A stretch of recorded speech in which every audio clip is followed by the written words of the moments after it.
Alright, I have to do a trigger warning because I'm going to be talking about my skin condition, which is eczema.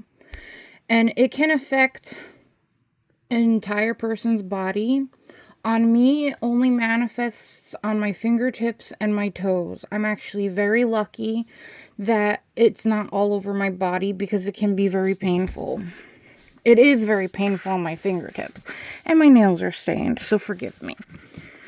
But I got kind of like a rude comment, and I ended up calling the person an asshole, and I think some people judged me for that, but you know what? Sometimes there is no other adjective.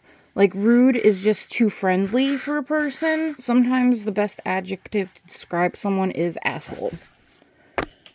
Ooh, sorry. But like I've stated, I'm not a professional.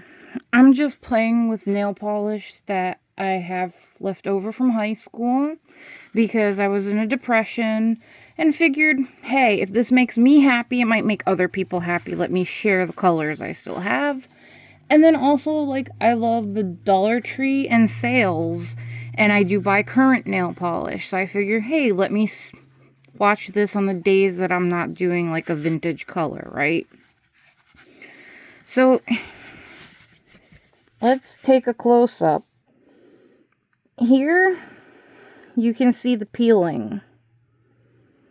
And you can kind of see the crustiness. This is like leftover scab.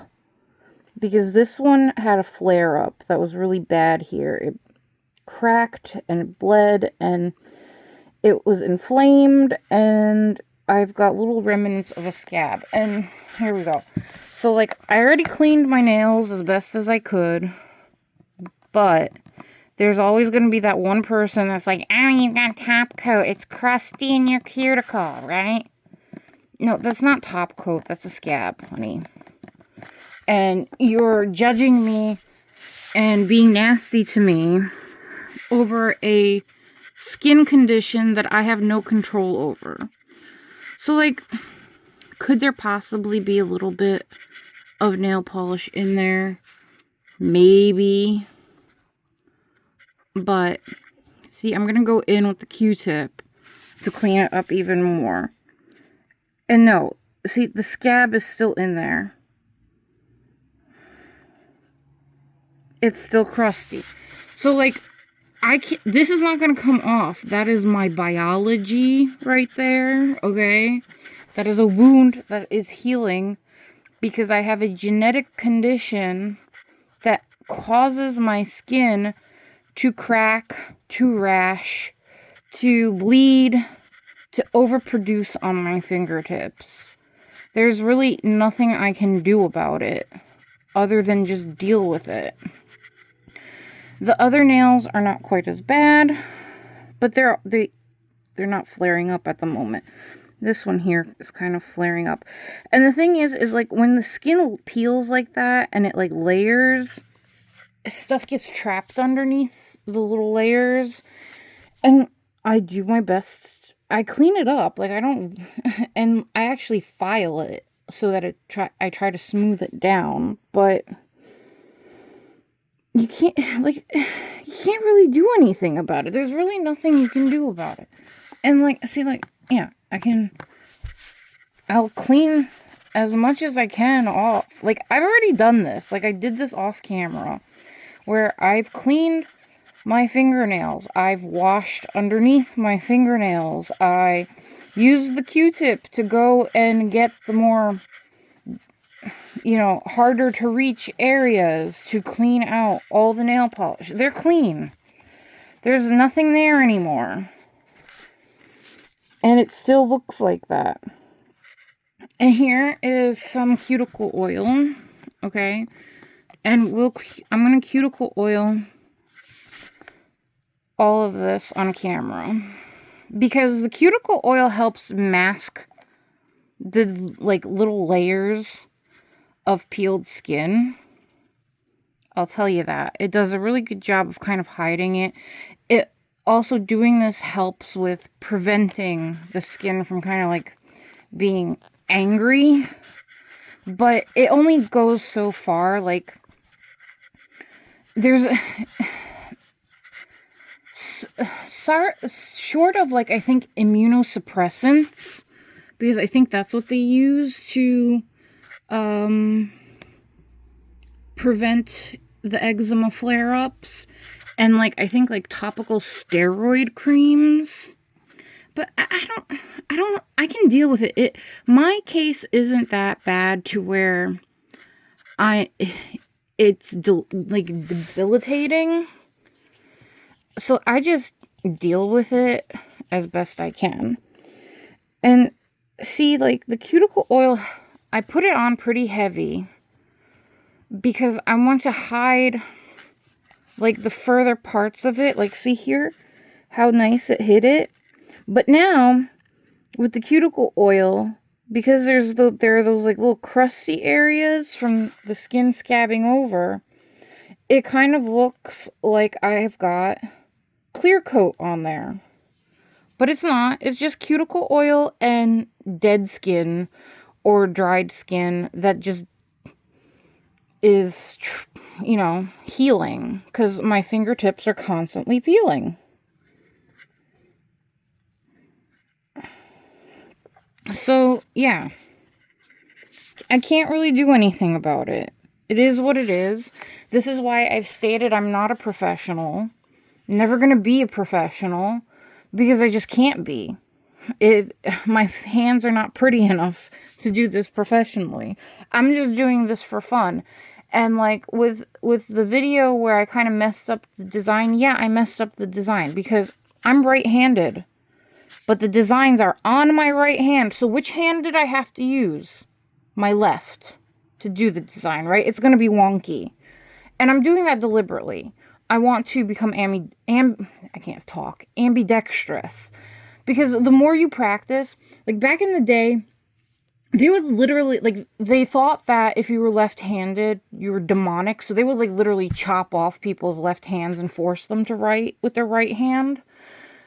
And essentially that's kind of what I'm trying to do, is, like, eliminate my right hand so I could learn to use my left hand by painting this hand daily, right? So, like, I'm kind of doing that without, like, the grotesqueness of chopping my hand off to try to do it.